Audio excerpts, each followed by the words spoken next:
This episode is brought to you by Progressive Insurance. Do you ever think about switching insurance companies to see if you could save some cash? Progressive makes it easy to see if you could save when you bundle your home and auto policies.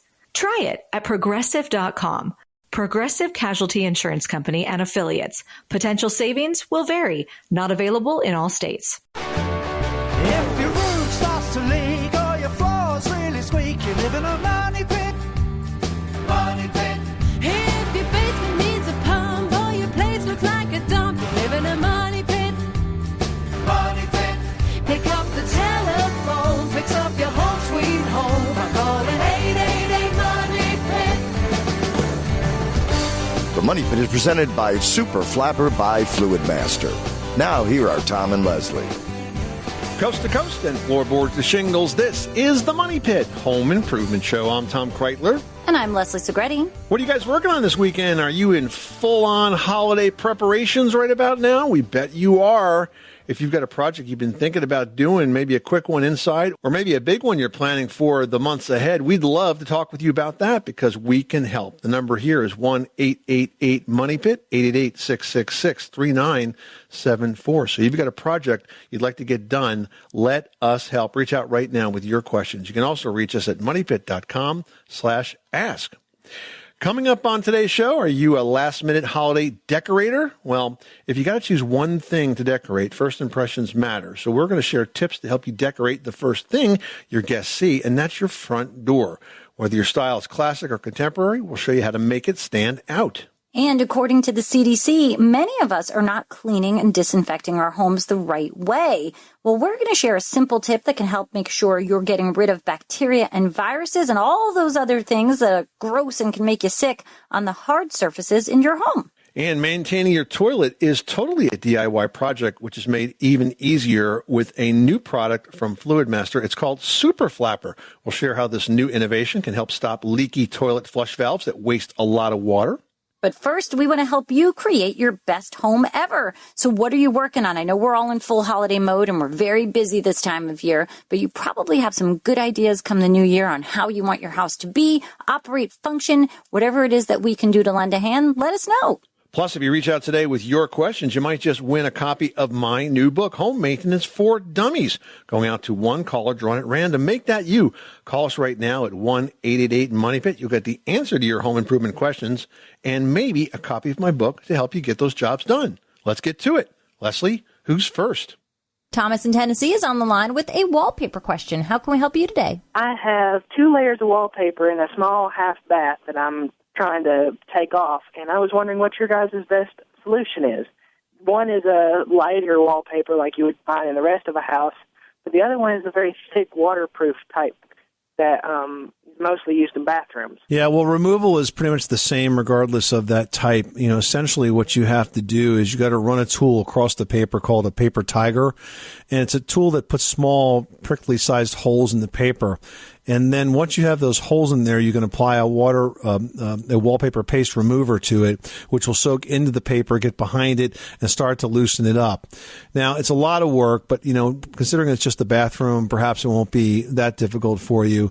If you really have a hard time getting that paper off, you could always rent a wallpaper steamer, and that will make the job a little bit easier. Oh, okay. Well, do you have any home remedies for this, where you don't have to buy a whole lot of tools? Because I'm kind of on a budget. Well, the paper tiger is not very expensive. It's a little hand tool. It's probably $7 or $8, something like that. So that plus a few dollars for the wallpaper paste remover, that's really all you're going to need. Okay. Well, thank you. All right, Thomas.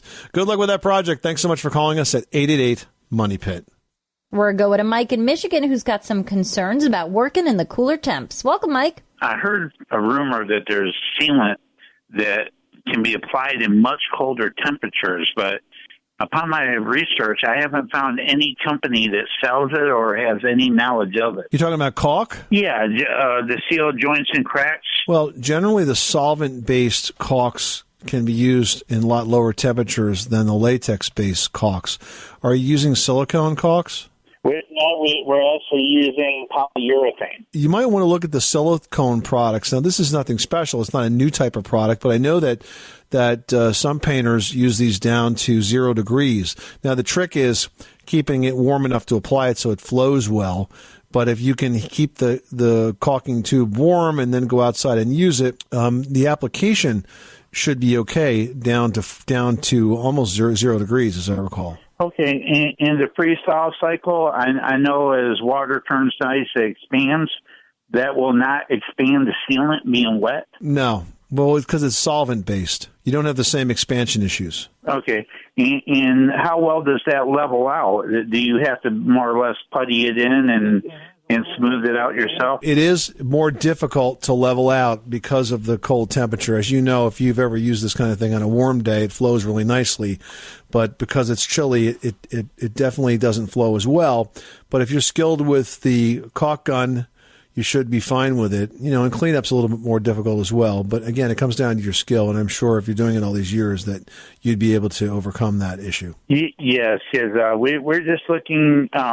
When we heard about it, we figure, well, if we can get another month or two out of the season of doing sealing, we can make more money each year by doing so. There's also a product out there called a caulk warmer, and it looks like sort of like a insulated lunchbox, but it's more like an envelope style, and you can hold 2 to 5 tubes depending on which size you get, and that can help you, keep the caulk at a flowable temperature while you're getting ready to work. Oh, okay. I appreciate all your help and assistance. You folks have a great day. All right. Good luck with that project. Thanks so much for calling us at 888-MONEY-PIT. This episode is brought to you by Google Gemini. With the Gemini app, you can talk live and have a real-time conversation with an AI assistant. It's great for all kinds of things, like if you want to practice for an upcoming interview, ask for advice on things to do in a new city, or brainstorm creative ideas. And by the way, this script was actually read by Gemini. Download the Gemini app for iOS and Android today. Must be 18 plus to use Gemini Live. Hey there. We hope you're enjoying this episode of our podcast. If you are, what would totally make our day is if you leave us a 5-star review on Apple Podcasts. Absolutely. Just go to moneypit.com/review and let the world know how much you enjoy our home improvement tips and tricks. And you might even win a copy of our book. Here's a great reason to reach out to Team Money Pit. We've got up for grabs the perfect holiday gift. It is Tom's new book, Home Maintenance for Dummies. You guys, this book is chock full of awesome information that will help you get your house in tip-top shape, whether you are a seasoned DIYer or you're just getting started. Home Maintenance for Dummies is available right now on Amazon.com and at moneypit.com/dummies for $24.99. But one of you lucky callers and listeners gets your chance to win one this hour. Don't miss your chance to win a free copy and take control of your home maintenance like a pro. Call us now at 1-888-MONEY-PIT. Dina and I was on the line with a painting question. How can we help you today? I have this brown paneling, and it goes all the way from the floor to the ceiling in every room, and I wondered if I can paint over this or wallpaper, or what is your suggestion? Wow. What's that, 1970s? Yeah, yep. Yeah, I kind of remember that growing up. We had that era in my house, and, it's always better to remove it, but you can paint it. What you want to do, Dina, is you want to prime it. So the first thing you would do is you would clean it, you would lightly sand it, and because there's so much of it, when I go to the paint store, I would get a sanding extension. It's on a pole. It's like a pole with with an indexing head at the bottom, at the end of it, I should say. And you can run this pole over the surface and sand it, rough it up a little bit. And then you're going to want to prime it. And I would use a good quality oil-based primer. It'll go on nice and thick. It'll give you a good solid surface on which to add the wall paint. And then you can use latex wall paint on top of that. And I think it'll come out nice. And it'll go on easy if you do those steps in that order, because once you prime it, you get a very nice even surface. It fills in any of the imperfections in the surface, and it will make sure that top coat can be accepted properly. What about those grooves? You're always going to have those grooves. You can't do anything about it unless you want to take the paneling down, which, by the way, could be an option, because Sometimes when they put the paneling up, they just nailed it with these types of small, very thin ring nails. You could experiment with the possibility of taking the paneling off the walls, and you may find that underneath it is drywall.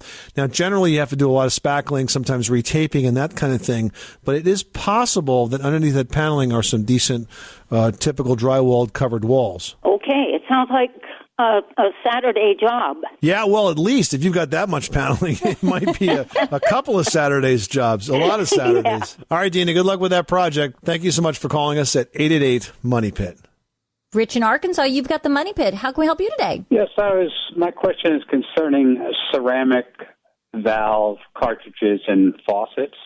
Since they theoretically resurface themselves during each operation, I'm wondering if it would be prudent to open the valve its full radius and then back down to your desired flow in order to ensure proper, even resurfacing. I don't think so. So just to back up, for those that are unfamiliar with this, most of the good quality faucets today have ceramic valves, which basically are two ceramic discs that rub against each other. They're very finely polished. In fact, it's interesting that if you touch them together when the valve is all apart, which most of us will never see, but because I'm kind of a geek, I've been to these factories. If you touch these two sides of the ceramic valve together, you almost can't pull it apart because of the surface tension. It's almost like magnetic. And as Rich, as you said, the more you use these, the more worn they get. But they actually get tighter. They don't really wear out. So I wouldn't worry too much about this. I think they're far tougher than you give them credit for, and I wouldn't worry about the evenness of the wear. I just think it's a real terrific technology that's probably the best we've ever had. Okay, well, I kind of expected that, but my mind works in mysterious ways. Apparently. Well, put your mind at ease, Rich. There's going to be no issues with that. I'm sure there are other projects that you can put your attention to now. Thanks so much for calling us at 888-MONEY-PIT. Well, are you short on time and wondering what to decorate? Go with the first thing your guests see, and that is your front door. Yeah, and because it's the first thing that your guests are going to see, your door and really the whole entryway leave big impressions. Now, you can easily dress that door up for the season with just a classic Christmas wreath or silver bells or simply some ornaments, but you can make a big difference with very little stuff. Or you could hang a set of sleigh bells on the doorknob or the knocker. They'll give a festive jingle every time guests pass through. Really, anything that can be hung over the knob or even the top of the door that doesn't impact with the operation works. I mean, I remember last season someone gave us beautiful evergreen wreaths. So I took some coat hanger wire and a pair of pliers, and I carefully created a bracket that would slide over the top of the door and allow us to hang the wreath without damaging the door whatsoever. Oh, and by the way, I should mention that if you don't have coat hangers and pliers and you don't really want to do it yourself, they actually make brackets, but I couldn't help myself. I mean, it is true. You just have to be careful because some of those brackets are meant for doors that are much slimmer. So it's like you got to make sure you get the right bracket for the right thickness of door that you have. But they definitely are a time saver. Now, another easy holiday update is to actually just wrap the door with decorative paper. And this is great in houses with kids because it's a fun project you can do together. You wrap the door just like it's a present. You can even put a big bow on it. So it really makes the house look just so happy. And once the door is all set, you can extend those holiday touches to your entranceway too. You can set out pots that are planted with seasonal greens, maybe add a holiday welcome mat, and consider some vases and dishes full of pine cones. It'll all look very festive and very fun, and create a great welcome for all your guests. Now we've got Linda in Pennsylvania on the line with an insulation question. Welcome, Linda. We have a two-story house built in the late 1980s. In the winter, it's colder upstairs than downstairs, and especially in the summer, it's just really hot upstairs. We have a whole house fan, and I don't want to get rid of that. The one person that had come and talked to us about insulation said we should get rid of that. I don't know whether the fan has blown some of the insulation over that blocks the soffit vents, that we're not getting enough circulations. I guess I just don't really know what to do about adding more insulation. All right. Well, first of all, a 1980s house probably has a minimal amount of insulation. What you really want is 15 or 20 inches of insulation. Do you have decent space in the attic? Can you walk around up there? No. Okay. So how is it constructed? Is it made of trusses where it's hard to get around? Yes, and it's not real high in the center. I mean, you can get around, but no, it's not very high up there. I would have blown-in insulation installed because you can easily, a professional can get that where it has to go. Professionals are also good at making sure that the baffles are in place, which keeps it out of the soffits. And then when it comes to the whole house fan, you should have a cover for that for the winter time, just to kind of seal it up a little bit, perhaps cover it with some sort of an insulation blanket, and then you could pull that off in the summertime. It will be a source of energy loss, so you have to kind of take that additional step. But I agree, it's a great thing to have. But I will say it must have good exit venting though too. Do you have big gable vents on the side walls of the house? Because when you turn that fan on, you don't want to pressurize the attic. You want to make that air go out. No, we had the ridge vent, and when they replaced the roof a couple years ago, they said there is a slightly larger size ridge vent, and that's what they put in. All right, well, then it's probably big enough to handle the exhaust venting. So that's what I would do. I would use blown-in insulation. Now, around the fan itself, what the installer will do is put sort of a wall around that made of sort of like a stiff cardboard or some type of material like that so that they can pile the insulation up higher against that opening and keep it away from the operation of the fan. Okay. It's done all the time, Linda, and it'll definitely make a big difference in how comfortable you feel in that house, okay? All right. Thank you very much. Good luck with that project. Thanks so much for calling us at 888-MONEY-PIT. Heidi in Oregon's dealing with a stinky shower. What's going on? We have a 2-story house. The one shower is in the basement downstairs. It's a daylight basement, but it's built back into the side hill. And what I've noticed is that after showering, you leave the bathroom and you come back in, and there is this sour towel smell. It's not a sewer smell or a septic smell, but it smells like a towel that has been left damp somewhere and has just been left to kind of mold or do whatever. But I've changed the towels, and I come back in the bathroom, and I've located the smell with my nose and gone right down to the drain, and it's coming out of the drain in the shower. What this might be is something called biogas, and when the water drains and you takes with it the soap scum and everything else, you can get germs that are going to grow in that. And that biological material off gases and can make horrible smells. So, well, that's what we thought too, because it's in both showers, upstairs and downstairs. And we only smell it, obviously, after someone has showered and it was wet. So we've taken the grates off. We've cleaned with a bottle brush. I look with a flashlight down there, and those pipes they're spick and span clean all the way down to the P-trap. Have you used any kind of an oxygenated bleach down those traps? No, we don't do that because we're on a septic tank, and we don't want to kill all the good bacteria in the septic. And so I've been afraid to use anything. I've tried vinegar. I've used Lysol spray. Well, not so much vinegar, yeah. Okay, why don't you use borax? Borax, okay, and pour it down into the drain because Well, no. What I want you to do is I want you to get a solution of hot soapy water with borax in it, and I want you to scrub the inside of that drain, all the different parts, with a big thick bottle brush. Get as much of that trap cleaned as you can, and see if that reduces it. And by the way, do you have ventilation in those bathrooms? Yeah, there's windows. Do you have fans that you could leave on after bath fans? Yes, and we always turn the fan on when we shower. And keep it on when you're done? Well, no, we usually shut it off when we're done. So, yeah, that's another thing I would change, that behavior I would change. What I would do is I would replace the bath fan switch with one that's on a timer or a humidistat, so that after you are done showering and leave the bathroom, it stays on for another 15 or 20 minutes. But we'll go ahead and try that then and see what happens. All right, Heidi, thank you so much for calling us at 888-MONEY-PIT. Good luck with that project. The holidays are about spending time with your loved ones and creating magical memories that will last a lifetime. So whether it's family and friends you haven't seen in a while, or those who you see all the time, share holiday magic this season with an ice-cold Coca-Cola. Copyright 2024, The Coca-Cola Company.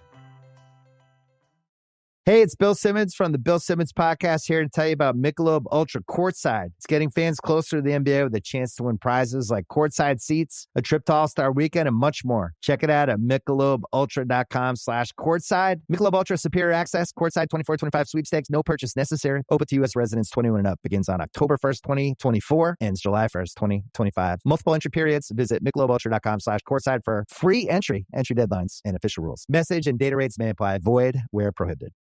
Don in Pennsylvania's got a question about windows. What can we help you with? These windows are mid-1700s. That's before the Revolution. The ones I'm working on, there was the building actually had a date on it, 1746.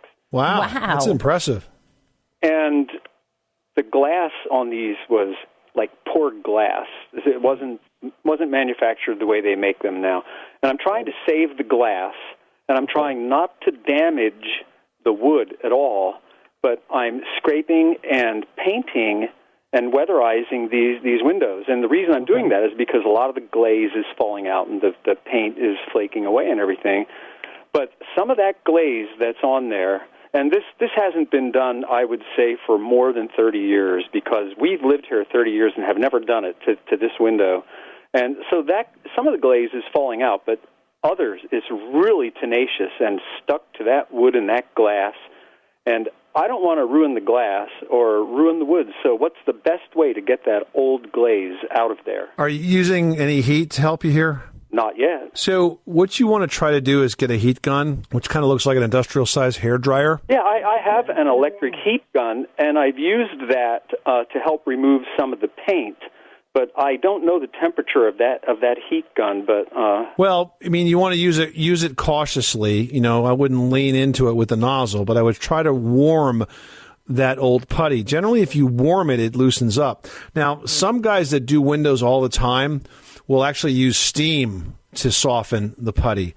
And I've seen guys create almost like steam chambers where they kind of build a box, fill it with warm steam, and then slide the sashes in there and then pull them out, and now they're warm and they strip them off.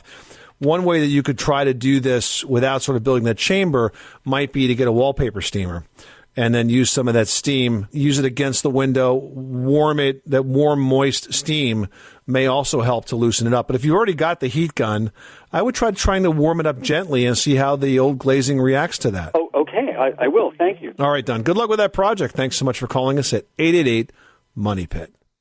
Well, we're all doing our best to keep our homes clean and safe from viruses and bacteria these days. But did you know that those germs can hide beneath the dirt and grease on your surfaces where those disinfectants can't reach them? Well, they can, and that's what the Center for Disease Control is reminding us, that we need to clean before we disinfect. Yeah, and here's why. You know, if you're baking a cake, there's a good chance your kitchen counter is covered in residue from eggs and flour and sugar and other ingredients, and that can easily lead to salmonella contamination, which could potentially make you pretty sick. So to eliminate the risk, it's really important to clean the counter first.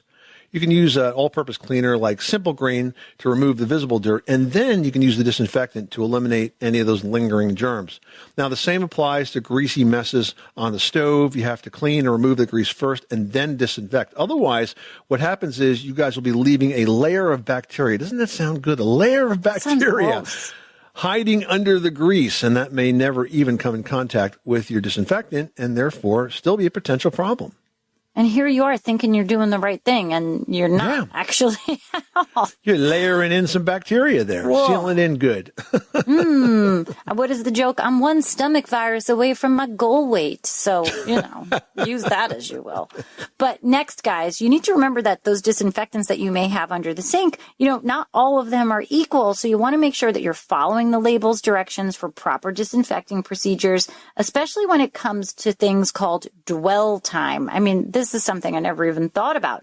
Dwell time is the amount of time that disinfectant needs to stay on the surface in order to kill the germs. And get this, depending on the product, it can be anywhere between 2 minutes and 10 minutes. It's not just like spritz, spritz, clean, clean, and you're done. Sometimes it's got to sit there to actually work. When I first learned about dwell time, what came to mind? When you go into a restaurant and the hostess says, "Oh, your table is just about ready. We're working on that right now." And you look over in the corner, and there's the wait staff, and they're giving a little spritz, spritz, wipe, wipe. And then what happens? They seat you. It's all ready.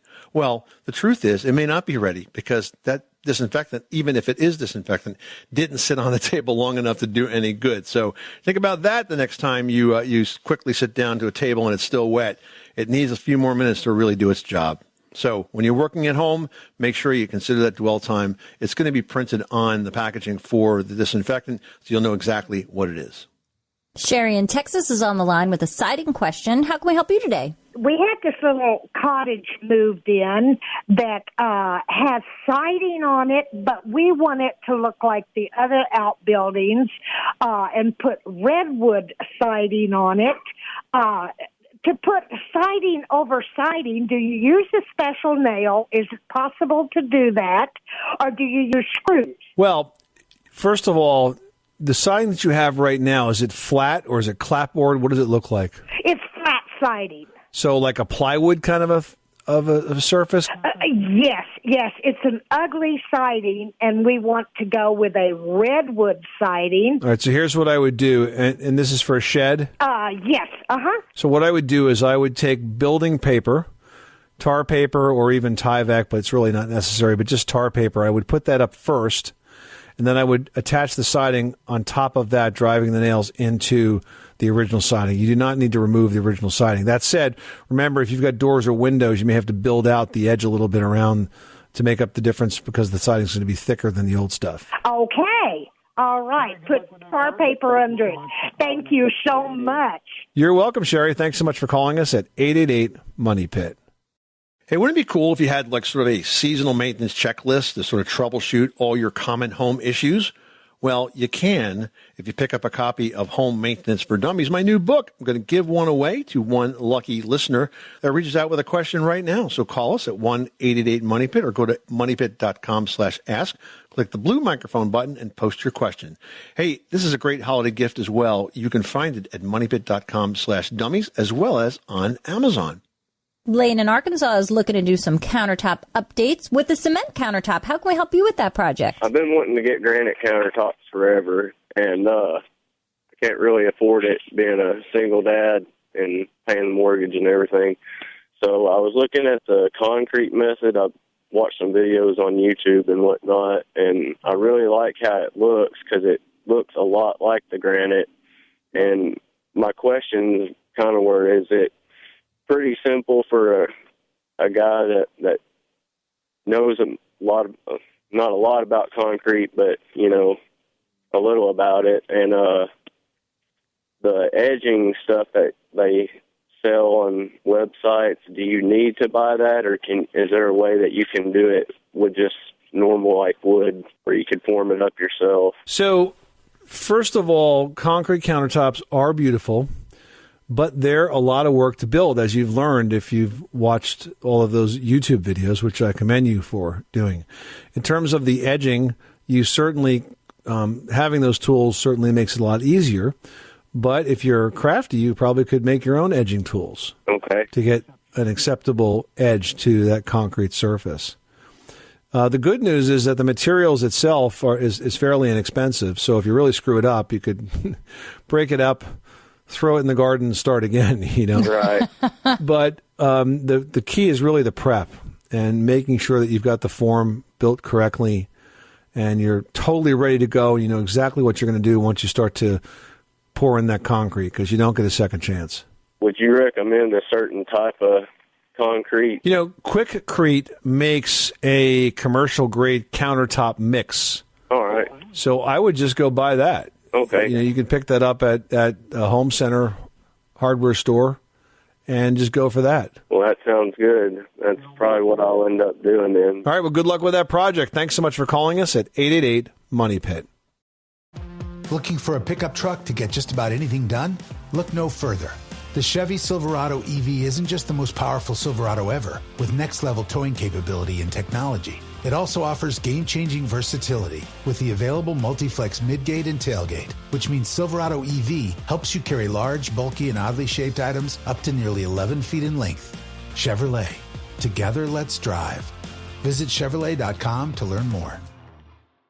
For over 50 years, Burlington's legacy has been great deals on coats for all weather conditions. So before you're caught unprepared for the winter weather, Head to Burlington for name brands, quality items, and surprising fits for every family member. Stock up on coats, sweaters, and accessories before the cold hits, so you can finally stop avoiding the elements and start living comfortably. Warm up at your nearest Burlington location less than 1 mile away. Burlington. Deals, brands, wow.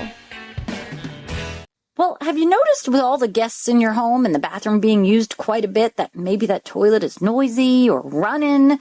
If it is, it could mean that your flush valve is leaking. Now, you can stop wasting all that water by replacing that toilet flapper, which is definitely a DIY project thanks to the new Super Flapper from Fluid Master. Yeah, this is a very innovative design. It replaces either a 2-inch or a 3-inch flapper, and it takes just minutes to install. It's the only flapper that you'll need. Installation is really easy, especially with the expert guidance that you'll find on fluidmaster.com.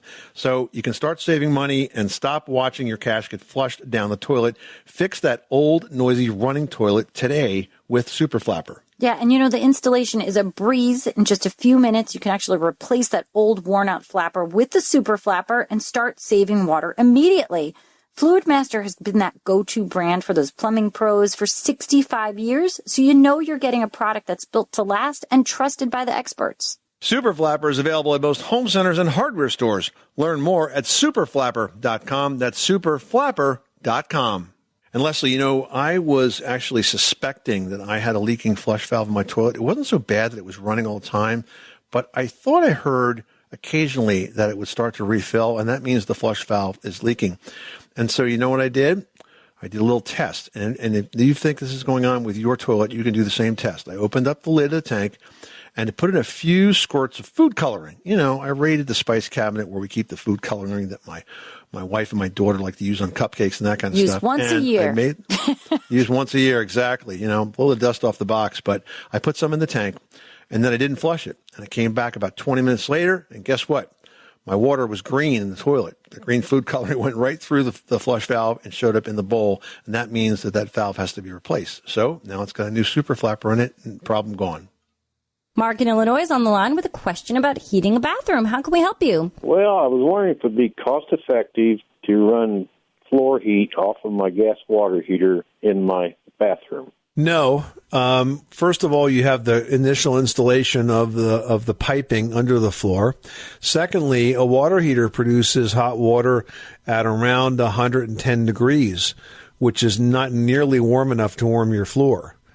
A boiler, on the other hand, is going to come out much, much hotter, more like maybe 160 degrees. And so you really can't use a water heater to provide enough heat to deliver radiant heat. Now, is this a new bathroom you're putting in, Mark? No. Matter of fact, there's a crawl space under it, too.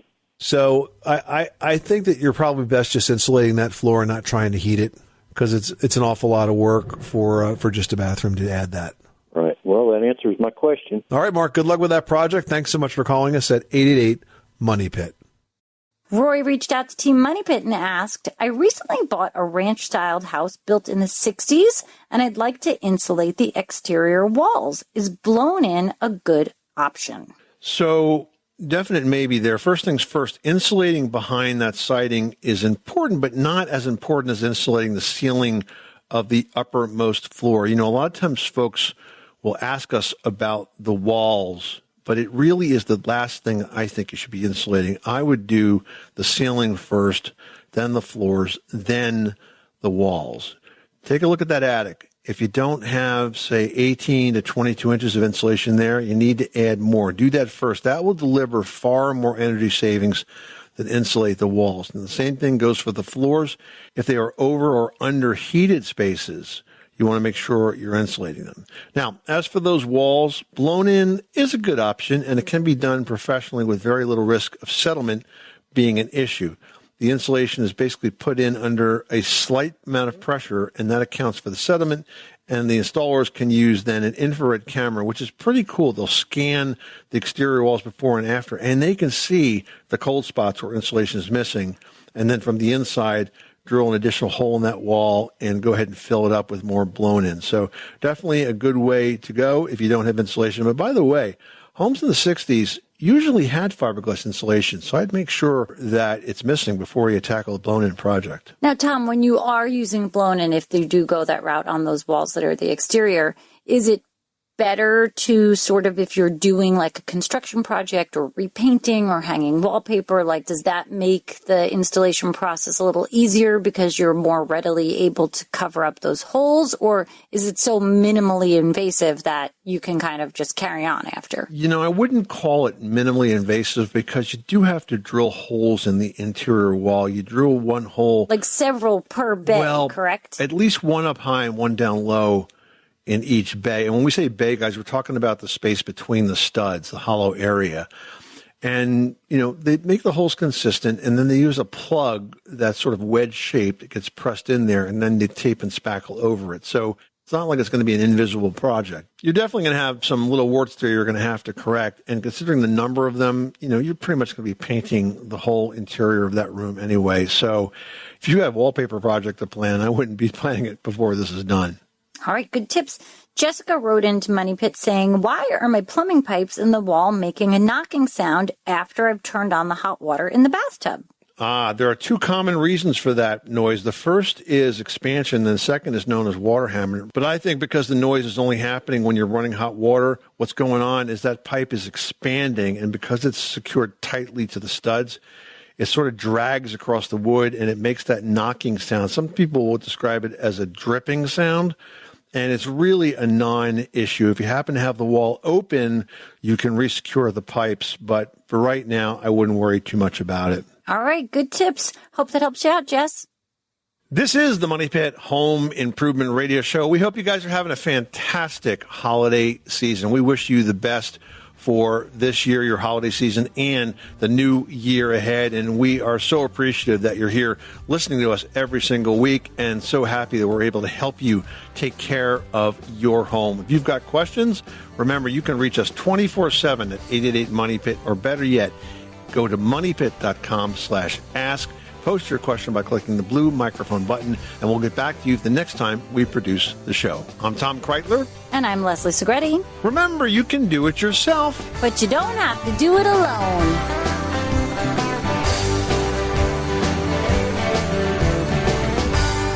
You live in a money pit. 231. That's the average number of apps used by many companies. This leads to a lot of context switching that can distract employees and costs your company. Luckily, Grammarly can help. Grammarly's AI works in over 500,000 apps and websites, making it easy for your team to crank out clear, on-brand emails, documents, messages, and more. In just one click, they can go from blank page to first draft, all without leaving the page they're on. Grammarly has 15 years of experience building effective, secure AI that can be implemented in days with minimal IT overhead. It goes beyond basic grammar to help tailor writing to specific audiences, whether that means adding an executive summary, fine-tuning tone, or cutting out jargon. Join 70,000 teams who save an average of $5,000 per employee per year using Grammarly. Go to Grammarly.com/enterprise to learn more. Grammarly. Enterprise-ready AI.